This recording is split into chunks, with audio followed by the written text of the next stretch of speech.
వేశారని చెప్పి అర్జెంటుగా ఇక్కడేమి అమరావతి అమెరికా అయిపోదు, సింగపూర్ అయిపోదు. ఫస్ట్ బేసిక్ కాన్సెప్ట్ ఏంటంటే నగరపు ఇప్పుడు ఇదివరకు జయప్రకాష్ నారాయణ గారిది ఇప్పుడు ద్వంద్వ నాలుకలు అన్నటువంటిది వైసీపీ వాళ్ళు విమర్శిస్తున్నారు. ఎందుకని ఇదివరకు ఒకే చోట మొత్తం కేంద్రీకృతమైంది. ఓ చోట సెక్రటేరియట్ కట్టండి, ఓ చోట హైకోర్టు కట్టండి, ఇంకో చోట ఇంకోటి కట్టండి, డీసెంట్రలైజ్ చేయండి, ఇండస్ట్రీస్ ఒక్క చోట కట్టండి, ఇట్లాగన్నది ఆనాడు అసెంబ్లీలో మాట్లాడినటువంటి జయప్రకాష్ నారాయణ గారు. ఆ తర్వాత ఇప్పుడు వచ్చేటప్పుడు ఆ తర్వాత అమరావతి 3 రాజధానులు సమర్థించిన జేపీ గారు ఇప్పుడు రాజధాని మారుస్తానంటాడేంటి అంటున్నారు. రాజధాని మారుస్తానంటున్నాడు జగను.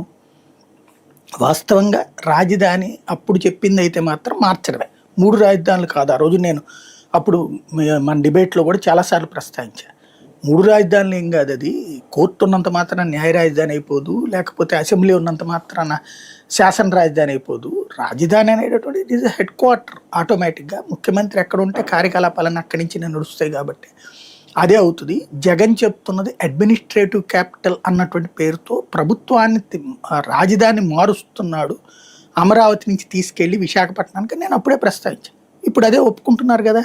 మన జగన్ అదే ముక్క గది చెప్పుకొచ్చింది. అప్పుడు విశాఖ రాజధాని పెడదాం అనుకున్నాను అన్నటువంటిది అది పక్కన పెట్టండి. ఇప్పుడు వీళ్ళు చెప్పేటటువంటి అమరావతి, అతను ఎట్లయితే డబుల్ స్టాండర్డా థర్డ్